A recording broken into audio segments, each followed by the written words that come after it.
মেয়েদের প্রতি এত ঘৃণা কিসের আপনাদের? শুধু আপনি না, পৃথিবীর হাজার হাজার পরিবার, হাজার হাজার স্বামী, পিতা শুনলে মেয়ে সন্তান হওয়ার শুনলে তাদের চেহারা চেঞ্জ হয়, তার আচরণ চেঞ্জ হয়ে যায়। কেন? মেয়ে হওয়াকে অভিশাপ, মেয়ে হওয়াকে পাপ, অন্যায়? আপনি যে পৃথিবীতে দাঁড়ায় রয়েছেন না আছেন জীবিত, কার জন্য? আল্লাহ তাআলা কোন একটা নারীর মাধ্যমে, একটা মেয়ের মাধ্যমে আপনি পাঠাইছে।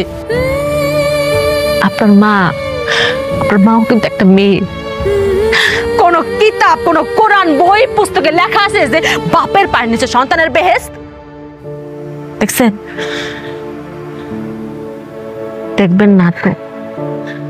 লেখা আছে কোথায়? মায়ের পায়ের নিচে সন্তানের বেহেশত। সে মা একটা মেয়ে।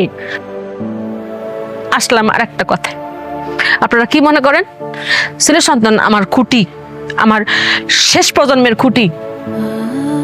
রিজিকের মালিক আল্লাহ। কার মাধ্যমে আল্লাহ খাওয়াবেন এটা একমাত্র আল্লাহ তাআলা ভালো জানেন। সেটা একটা ছেলের মাধ্যমে হইতে পারে, একটা মেয়ের মাধ্যমে হইতে পারে, যে কারোর মাধ্যমে হইতে পারে। কেউ কাউরে খাওয়াইতে পারে না। আল্লাহ পাক খাওয়ান কারোর মাধ্যমে হয়, কারোর উসিলা হয়। আর ছেলেটা যদি খুঁটি হইতো তাহলে এই বাংলাদেশে বৃদ্ধাশ্রমের সংখ্যা বাড়তো না। বাংলাদেশে এমন একটা বৃদ্ধাশ্রম খুঁজে পাবেন না যে বাপ মারে কোনো মেয়ে বৃদ্ধাশ্রমে দিয়াইছে।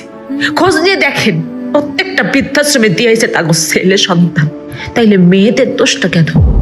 আপনাদের আরেকটা ভুল ধারণা যে ভবিষ্যতের মুখ উজ্জ্বল করবো আবার পোলা। খালি কি পোলারাই করে?